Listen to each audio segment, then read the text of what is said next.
পশ্চিম মেদিনীপুর জেলায় অলরেডি আগামী শুক্রবার দুটো ফেজে প্রায় 2.5 কোটিরও বেশি টাকা অ্যালটমেন্ট হয়ে গেছে। আমাদের পাড়া আমাদের সমাধান প্রকল্পে হওয়া কাজের টাকা কাজ শুরুর আগেই বরাদ্দ করল রাজ্য সরকার। দাঁতনে আমাদের পাড়া আমাদের সমাধান শিবিরের অনুষ্ঠান মঞ্চে দাঁড়িয়ে জানালেন দাঁতনের যুগ্ম সমষ্টি উন্নয়ন আধিকারিক।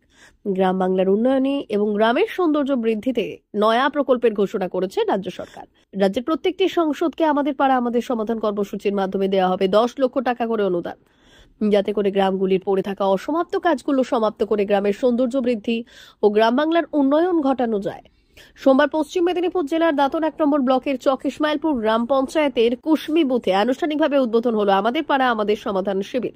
এর পাশাপাশি এই দিনের অনুষ্ঠান মঞ্চে বক্তব্য রাখতে গিয়ে দাঁতনের যুগ্ম সমষ্টি উন্নয়ন আধিকারিক বললেন, ইতিমধ্যে রাজ্য সরকার আমাদের পাড়া আমাদের সমাধান প্রকল্পে হওয়া যে সকল কাজগুলোর জন্য তাদের টাকা ছেড়ে দিয়েছে, যত দ্রুত সম্ভব এই প্রকল্পের আওতায় সেই কাজগুলো দ্রুত শুরু করা হবে।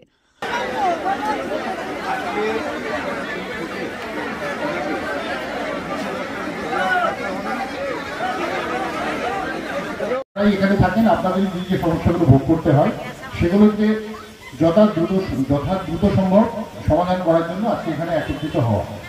তো এখানে আমি আর এটা নিয়ে বেশি কিছু বলবো না, কারণ এমএলএ সাহেব বলেছেন, আমাদের জয়েন্ট এমএলএ সাহেব বললেন। আপনারা নিশ্চয়ই এটুকু বুঝতে পেরেছেন যে আজকে এখানে একত্রিত হওয়ার কারণ কি, যে কি উদ্দেশ্য আমরা জমায়েত হয়েছি আর এখানে একটা কি আমাদের করতে হবে।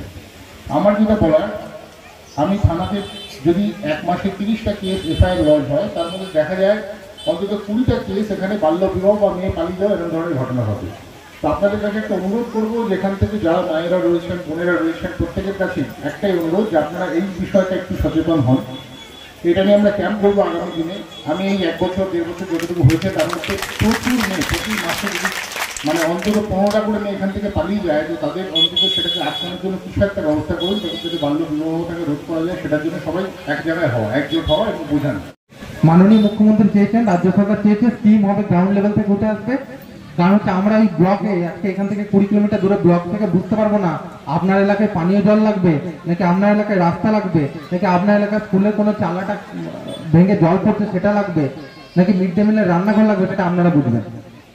তাহলে আপনারা স্কিম ঠিক করবেন, বাস্তবে রূপায়ণ করবে। গ্রাম পঞ্চায়েতের কর্মীরা রয়েছেন, ব্লকের কর্মীরা রয়েছেন, জনপ্রতিনিধিগণ রয়েছেন, সকলে মিলে আমরা এটাকে বাস্তবে রূপায়ণ করব। আরেকটা কথা, কিছুদিন ধরে দেখবেন একটা ফেসবুক বা সোশ্যাল মিডিয়া ঘোরাঘুরি করছিল যে এই স্কিমের হয়তো টাকা আসবে না বা স্কিমগুলো বাস্তবে রূপায়িত হবে না, যে এটা নিয়ে আমাদের একটা বড় সমস্যায় পড়তে হয়েছিল। যখন আমরা টেন্ডার বা কোটেশন করছিলাম, অনেক এজেন্সি এইগুলো কাজ ধরতে চাইছিলেন না। তাদের জন্য একটা সুখবর দিয়ে রাখি, অলরেডি আপনারা নিউজ পেপারে পড়েছেন যে রাজ্য সরকারের থেকে টাকা ছাড়া হয়েছে, অ্যামাউন্টটা দেখেছেন।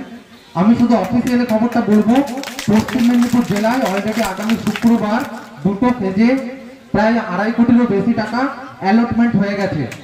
আমাদের কিছু ব্লকে টেকনিক্যাল এরর থাকার জন্য আমরা পাইনি, পরবর্তী ক্ষেত্রে আমরা পাবো। কিন্তু পশ্চিম মেদিনীপুর জেলাতে অন্যান্য ব্লক টাকা পেয়েছে, যেমন খড়গপুর 2ও পেয়েছে 1 কোটি টাকার মতো, মেদিনীপুর সদর পেয়েছে 96 লক্ষ টাকার মতো, আমি ডিটেলস আর মনে নেই। তো এরকম পেয়েছে, অনেকেই পেয়েছে, আমরাও পেয়ে যাবো ইতিমধ্যে। আমাদের কিছু যেগুলো পোর্টাল আপডেট করতে হবে করলে পেয়ে যাবো। তাহলে সুতরাং এইটুকু বুঝতে পেরেছেন যে এইগুলো নিয়ে কোনো মানুষ যা এজেন্সি যারা রয়েছেন বিভ্রান্তি সৃষ্টি করবেন না। আপনারা আপনাদের মতো টেন্ডারে পার্টিসিপেট করুন, টেন্ডারগুলো যাতে খুব সহজে ম্যাচিওর হয় সেগুলো দেখে নিন এবং তাড়াতাড়ি যেন কাজ শুরু হয়ে যায় সেটাও দেখার দায়িত্ব আমাদেরই। মানুষের অভাব অভিযোগ থাকে। হ্যাঁ, এখানে যে জায়গায় দাঁড়িয়ে আমরা কথা বলছি, এটা কাদা রাস্তা ছিল, মোরাম রাস্তা ছিল। 2016 সালে আমি বিধায়ক হওয়ার পরে প্রথম এই বড় রাস্তা 17 কিলোমিটার, প্রায় 17 থেকে একদম অর্জুন মোহনপুর যাওয়ার রাস্তা, পুলিশ ক্যাম্প, এটা এবং এছাড়াও বহু রাস্তা, এই যে বাম দিকে যে রাস্তাটা ঢুকে গেছে সেটাও করা হয়েছে। বেশ কিছুবার বিরোধীদের বলতে শোনা গেছিল যে সরকারি প্রকল্পের টাকাগুলো ঘোষণা করা হচ্ছে ওগুলো আসবে না। আজকে জয়েন্ট সাহেবকে বলতে শোনা গেল যে টাকা অলরেডি স্যাংশন হয়েছে। অলরেডি এটা তো অপপ্রচার, যারা কাজকর্ম করে না, যারা শুধু নিন্দুকরা নিন্দা করে, তারা তো বলবেই। নবান্ন থেকে 1000 কোটি টাকা তো নামিয়ে দিয়েছে আমাদের মাননীয় মুখ্যমন্ত্রী।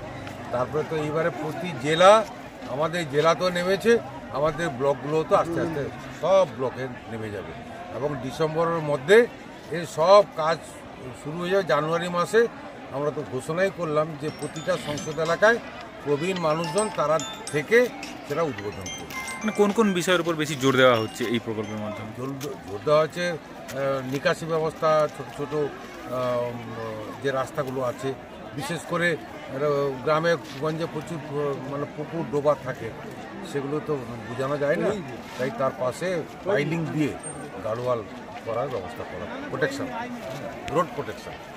ভারত সরকারের এনসিভিটি ও পশ্চিমবঙ্গ সরকারের WBSCVT অ্যান্ড DIT অনুমোদিত 10 গ্রাম অনুরণ প্রাইভেট ITI। আপনি কি কারিগরি শিক্ষায় বিশেষ প্রশিক্ষণ নিতে চান? কারিগরি শিক্ষার একমাত্র বিশ্বস্ত প্রতিষ্ঠান 10 গ্রাম অনুরণ প্রাইভেট ITI, 10 গ্রাম, সবং, পশ্চিম মেদিনীপুর।